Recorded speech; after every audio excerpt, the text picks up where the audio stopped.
$1,653 lang naman tayo. Napang ako si Darwinyo, isang malakas manigarilyo dati, ngayon hindi na. Lahat nga ng barya ko sa bag dati, binibili ko lang ng sigarilyo. Naisipan kong maglaglag dito, lalagyan na nabili ko. At nagulat ako, naka 17 kilos ako mahigit ng barya. Halo-halo yan kasi hindi naman talaga iniipon. Kumbaga kung ano lang yung matirang barya, yun lang yung nilalaglag ko. Nakaipon nga ako ng ganito karami, 17 kilos. At aayusin na natin kasi medyo magaan na siya. Halos lumundo na nga itong kaha ko sa gaan niya.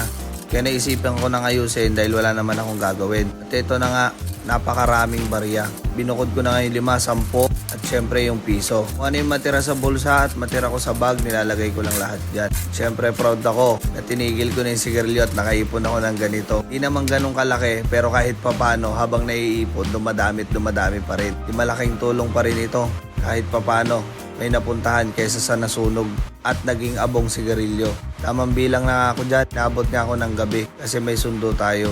Iniwan ko at napakarami talaga. Tuwang-tuwa nga ako na yan. Kung sinindihan at binili ko ng sigarilyo yan, di naging abo na lang sana yung barya na yan. Napakarami talaga. Medyo napakahirap magbilang. Hinahanap ko nga dito yung SM na may coin machine kaso wala talaga. Sa Manila pa nga lang yata meron nun. At doon ko sana papalitan para hindi na ako mahirapan magbilang. Tumulong na nga si Mrs. magbilang at medyo napakarami. Lalong-lalo na yung piso at 5 piso napakarami talaga. Ayan, halos mapuso nga yung lamesa ko sa barya at inayos na namin mag-asawa. Siyempre, ire-repack ko na ng tagli 500 at 1,000 para mas madaling mapalitan. Pasok ko nga ito sa bangko. I-deposit na lang natin para kahit papano may mga pang-allowance naman tayo. Sipin nyo yan. Kaya kung ako sa inyo, itigil nyo na yung paninigarilyo nyo. Nakakatuwa sa pabarya-baryang yan na hindi ko lubos sa kalain na kaya niyang dumami ng ganyan. Si dati, mga kasama namin pag nagpabila ako ng sigarilyo, pati sila naililibre ko na rin. At syempre, hindi naman natin sila matanggihan pag humingi. Bebe-vape na lang ako ngayon pero unti-unti tatanggalin na rin natin. Mababa lang naman ang cost ko sa pagbe-vape kasi sariling bill ko yung ginagawa ko para makatipid. Sa 15 days nga, 150 pesos lang ang nagagastos ko.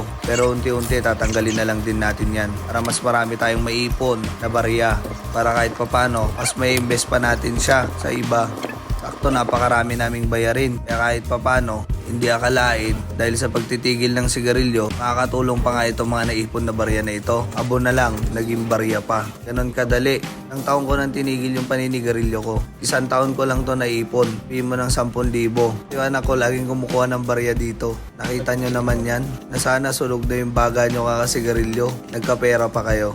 Sa Pasay na yawan ko, medyo hikain yung anak ko at napakaselan. Para naman talaga kasing baho ng sigarilyo, lalong-lalo na sa kamay at sa damit. Naisipan ko na lang talagang itigil. Tuwang-tuwa na nga ako nagko-compute dyan.